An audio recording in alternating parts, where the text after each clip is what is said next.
আমরা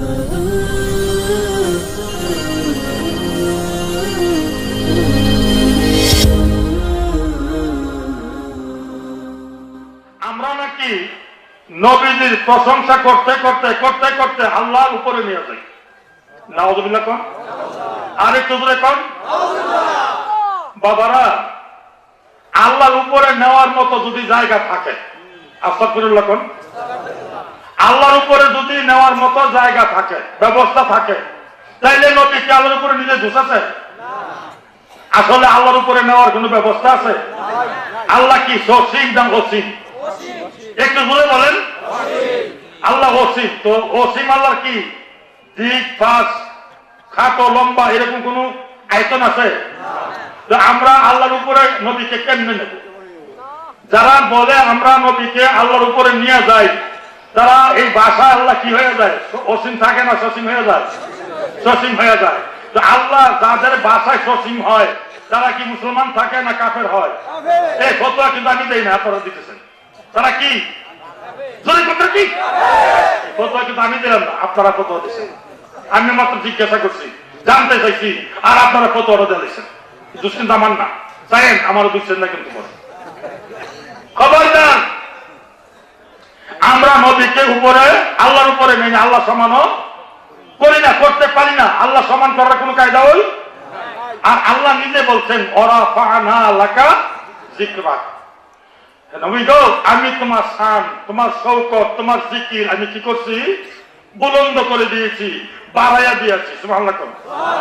আল্লাহ নবীর শান কেমন বাড়াইছে? যেমন বাড়ানোর দরকার ছিল এমন না, কিছু কম, যেমন দরকার তেমন বাড়াইছে, ঠিক না? আমার জন্য বাকি রাখে নাই যে বুরহান তুই বাড়াইয়া দিস, প্রিন্সিপাল সাহেব লেগে বাড়ায় রাখে নাই যে প্রিন্সিপাল তুমি বাড়াইয়া দিও, এরকম আল্লাহ বলে নাই। আল্লাহ নিজেও নবীর সম্মান যা বাড়ানো, ঠিক না বেটি? কাজে আমরা এখন থেকে কিয়ামত পর্যন্ত যদি হায়াত পাই, সারা বিশ্বের নারী পুরুষ ছোট বড় সব মানুষ যদি কিয়ামত পর্যন্ত হায়াত পাই, এটা সম্ভব না, কিন্তু যদি পাই, আল্লাহ যদি দেয়, আর যদি কিয়ামত পর্যন্ত নবীর শান শওকত বর্ণনা করতে থাকি, তো নবীর শান কি আর বাড়বে? বাড়বে? কারণ যা বাড়ানো তো আল্লাহ বাড়াই দিয়েছে। কথা ঠিক নেবে? কাজে আমার কথাগুলো একটু বুঝতে চেষ্টা করতে হবে। আমি চলুন আল্লাহ পাকে শুকরিয়া করে নেই, কেননা আল্লাহ পাক এই পবিত্র মাহে রবিউল আউয়াল মাসে, সুবহানাল্লাহ কোন, এই মাসটার কি নাম? রবিউল আউয়ালের বাংলা কি? প্রথম বসন্ত। প্রথম বসন্ত, সুবহানাল্লাহ কোন। এই প্রথম বসন্তের মাসে আরেকটা কথা না বললেই নয়, আপনাদের কাছে রোজার খুব দাম, নামাজের খুব দাম।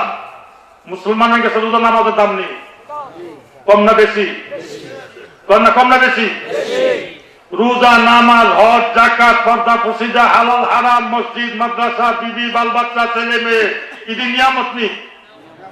সবচেয়ে বড় নিয়ামত কি? আল্লাহ বলছেন উযকুর নি'মাতি উযমা, উযকুর স্মরণ করো নি'মাতি আমার নিয়ামত উযমা, সবচেয়ে বড় নিয়ামত যেটা, এই নিয়ামতের স্মরণ করো। সুবহানাল্লাহ কোন। তো সবচেয়ে বড় নিয়ামত কি? নামাজ। সবচেয়ে বড় নিয়ামত কি? হজ। সবচেয়ে বড় নিয়ামত নবী মুহাম্মদুর রাসূলুল্লাহ সাল্লাল্লাহু আলাইহি সাল্লাম। জোরে বলুন সুবহানাল্লাহ।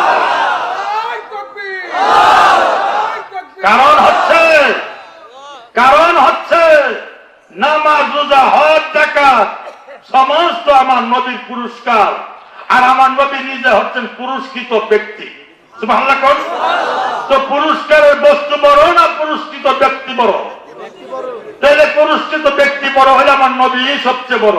আল কাওকাবাতু সিয়াদিয়াতি কুফরিয়াতিল আবিল ওয়াহাবিয়া নামক কিতাবের মধ্যে আলা হযরত লিখতেছেন যে কোরআন শরীফ পড়নেওয়ালা যদি কাবের চেয়ারের মধ্যে বসে, তো মিলাদ শরীফ পড়নেওয়ালা কমপক্ষে একটা রুসনের চেয়ারের মধ্যে বসতে হবে।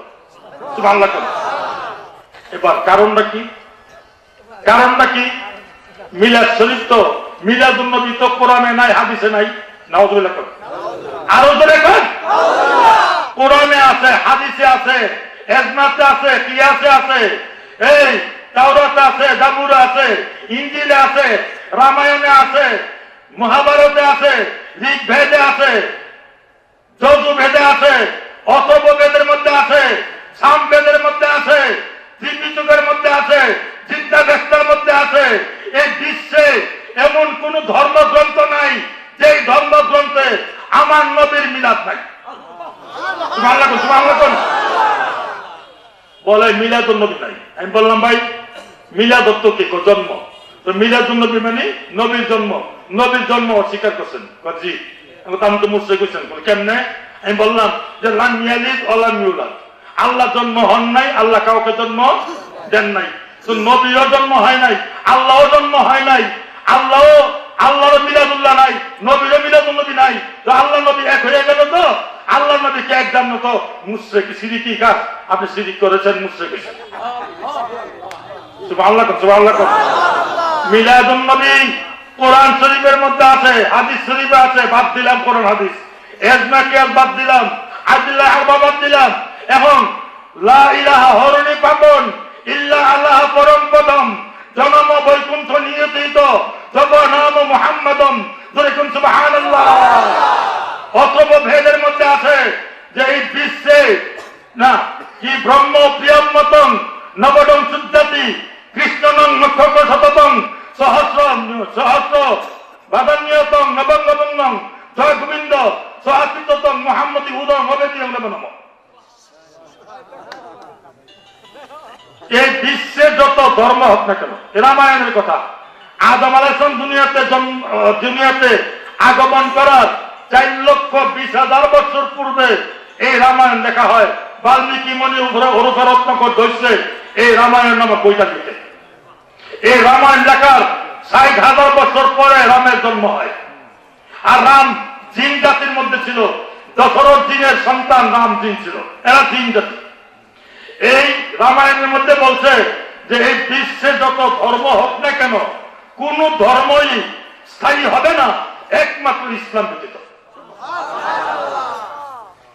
আর এই বিশ্বে যত মহাপুরুষ আসুক না কেন, কেহই সফল কাম হইবে না। যেমন কৃষ্ণ নামে এক মহাপুরুষ দুনিয়াতে আসবে, যার জন্য হাজারো হাজারো নারী পাগল থাকবে, কিন্তু হযরত মুহাম্মদ সাল্লাল্লাহু আলাইহি ওয়াসাল্লামে একজন মহাপুরুষ দুনিয়াতে আসবেন, যার জন্য স্বয়ং খোদা তাআলাই পাগল থাকবেন। আদম আলাইহিস সালাম দুনিয়াতে আসবার 4,20,000 বছর আগে এই রামায়ণের মধ্যে স্বীকার করেছে আমার নবী এমন এক নবী যে নবীর জন্য আল্লাহ নিজে পাগল।